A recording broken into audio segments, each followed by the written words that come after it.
Guys, welcome to my vlog, Australianang Bisaya. So, nandito ako sa dagat ngayon. So, may baon tayong boy bawang cornig. So, Filipino ako, kaya mahilig talaga ako sa pagkain Pinoy. So, nag-enjoy kami dito sa dagat. Kasama ko si Jazz and Pa. So, nandun sila sa dagat. Naliligo sila, o si Jazz. Ako nandito lang sa paligid. So, yun, ito lang ang time na magbabanding kami kasi pareho kaming walang pasok. So, ang buhay sa Australia talaga, ikaw lang talaga ang gagawa ng paraan para mag-enjoy ka at mag-relax. Kasi, kung napapansin siguro ninyo, lahat kadalasan pinapakita ng mga nag-vlogger is yung mga magagandang mga tanawin lang. So, meron ding mga struggles behind that naman.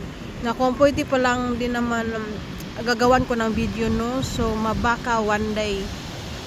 So, dito sa Australia, importante talaga pag meron kang sasakyan at marunong kang mag-drive para makapunta ka kung saan-saan at hindi ka umaasa sa asawa ninyo. Mas lalo na pag may trabaho ka, di undago ka lagi.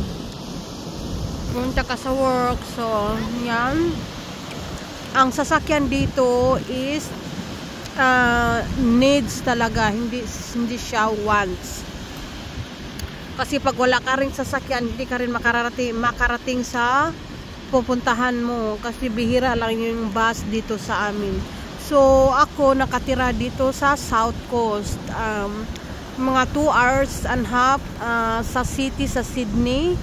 Pero swerte din kami dito kasi marami ding mga magagandang tanawin sa amin. Maraming mga dagat, mga park, at saka meron din namang malapit na mall sa amin na magdadrive lang kami ng 1 oras at makarating na kami doon bago kami magpunta sa Sydney.